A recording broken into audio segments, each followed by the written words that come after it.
Welcome back, Rovers! Kuro Games has officially revealed Yangyang's kit, and to save your time and nerves, here we will break it down and see what the new version of Yangyang really is. So let's get right into it. If you're not interested in the full kit breakdown, feel free to skip straight to the rotation sequence to learn how she performs in practice. You'll find timestamps on the timeline or in the description. Let's start by breaking down all the resources that Yangyang manipulates. The first and main resource is Melody. From now on we will call it Forte. The maximum of Forte bar is 100. It consumed with each normal attack, and a full 4-hit combo drains the gauge completely. And when your Melody is at 0, your skill button transforms into an enhanced version, Sword Stance Flow. We will call it Enhanced E from now on. The second resource is Azure Plum. You can have a maximum of 2, and you gain 1 from using an Enhanced E, 1 from entering the field via intro skill, and 1 more from using your ultimate. When you have 2 Azure Plum accumulated, you can spend them on a powerful enhanced heavy attack. In Azure Stance it will be a Cyclone, and in Feather Stance an Aerial Plunge that opens access to the burst mode. Overall, she is quite similar to Augusta, who spends her Ascendancy to gain Majesty, which is also capped at 2 stacks and allows for a devastating attack. The third resource is Havoc Bane, a debuff applied to enemies, maxed at 3 stacks plus 3 from Cheese's outro skill. Yangyang can apply them through 4th hit of your basic attack combo, through heavy attacks, and most importantly, through your ultimate, which instantly sets the maximum stacks. This debuff is reducing the target's defense by 2% per stack. Additionally, Enhanced E consumes 1 stack of Havoc Bane upon hitting the enemy. Next is Windbound. It is connected to Yangyang's state called One with the Wind. Windbound accumulates when your teammates apply Havoc Bane, no more than once per second. It has a maximum of 6 stacks, which Chisa can apply during her rotation. Once you've accumulated 6 of them, you enter a special state. In this state, your next Enhanced E will summon Feather Release XUANLING, which instantly applies 6 stacks of Havoc Bane to the enemy. And the last one is Feathered Oath. It also accumulates when your teammates apply Havoc Bane.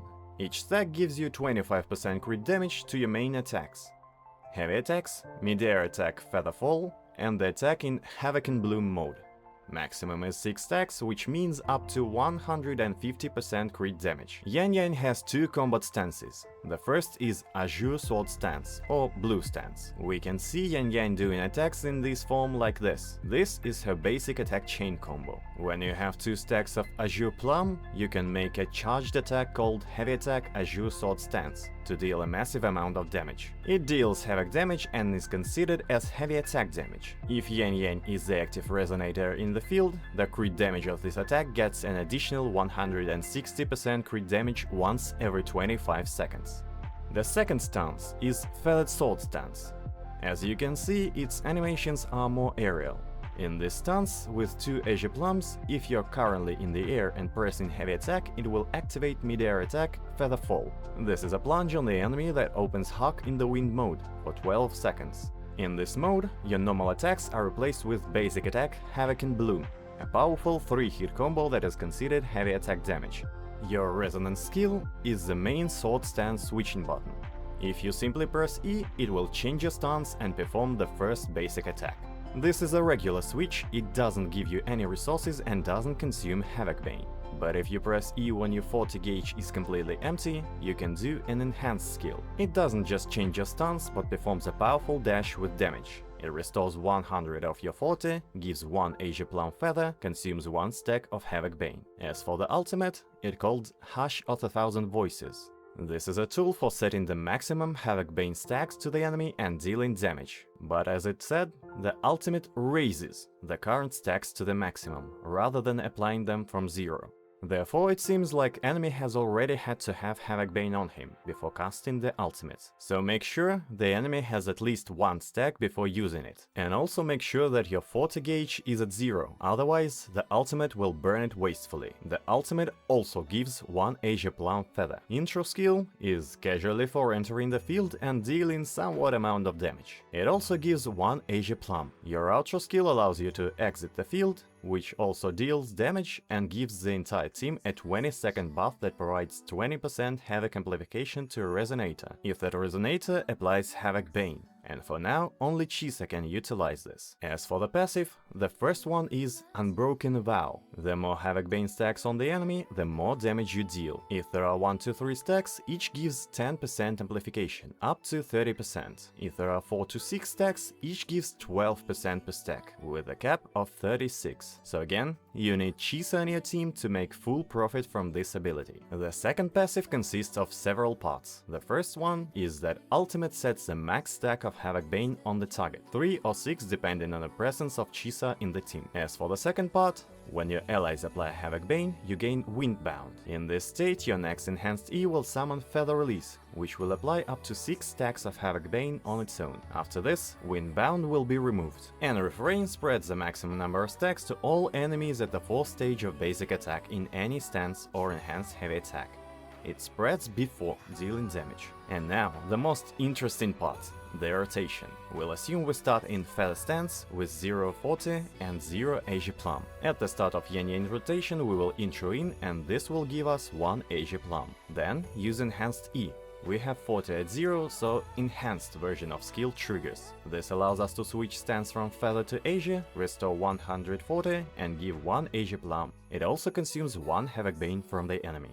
Then we use Enhanced Heavy Attack to consume 2 stacks of Asia Plum and deal massive amount of damage. Now cast our ultimate, which will give us 1 stack of Asia Plum. And again Enhanced E to restore 40. After that we will do Basic Attack Chain to consume it. Now we can use another version of Enhanced Heavy Attack by flying into the air and pressing Heavy Attack. This is how Mid-Air Attack Feather Fall is activated. We spend both Asia Plum feathers, deal damage, and most importantly enter the Hark in the Wind mode for 12 seconds. In Hark the Wind mode, your attacks are replaced with Havoc in Bloom. So now we will perform all 3 stages of this attack. All these attacks are considered as heavy attacks, so they receive the buff from Feathered Oath, up to 150% crit damage. The third stage ends the cycle. After that, we return to Feather stance, Melody at 0, Feathers at 0 again. Now we can outshot to another character. For Yangyang XUANLING, the best choice is undoubtedly her signature weapon. An alternative option would be Emerald Sentence,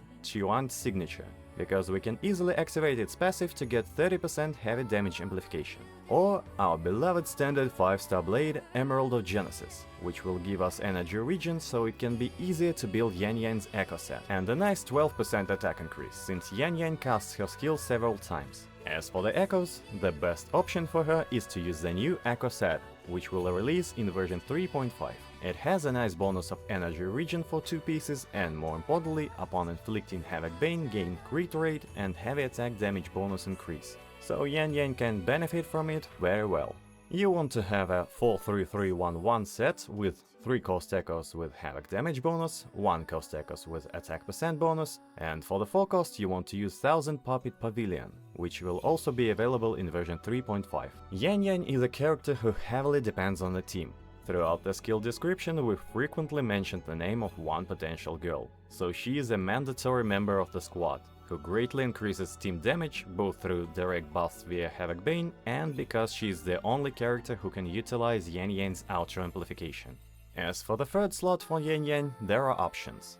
The Showkeeper as universal buffer, Yuno, who can amplify heavy attack damage, Mortifi, a budget option of Yuno but with faster rotation which potentially allows Yangyang to stay on the field longer. Rebecca, also a possible option, but if you already have Lucy it's better to keep Rebecca with her. Monier, also a universal support which gives 25% all damage amp. Krolova as a Havoc damage and heavy attack damage amplifier, Lene, who will give 15% all damage amp and attack from static mist, and Dungeon as budget Havoc damage amplifier option. So let's summarize. Yangyang XUANLING is an awesome Havoc heavy damage dealer who plays around managing Melody, Asia Plum and Havoc Bane. However, her effectiveness heavily depends on having Chisa in the team or potentially another character who can apply or increase the number of Havoc Bane stacks on the enemy. A big advantage of Yangyang is that her damage isn't locked into a single powerful nuke. It's evenly distributed throughout the rotation, which makes her effective against waves of enemies, for example in Wuthering Waves. Also, at the moment she doesn't have a beast support. Most likely it will be Sway Sway, but we will learn about this later. Thanks for watching, and share your thoughts. Is it worth pulling for Yangyang, and will she break meta? If you enjoyed the breakdown, smash that like button and subscribe to the channel so you don't miss the next video. Until next time, Rovers.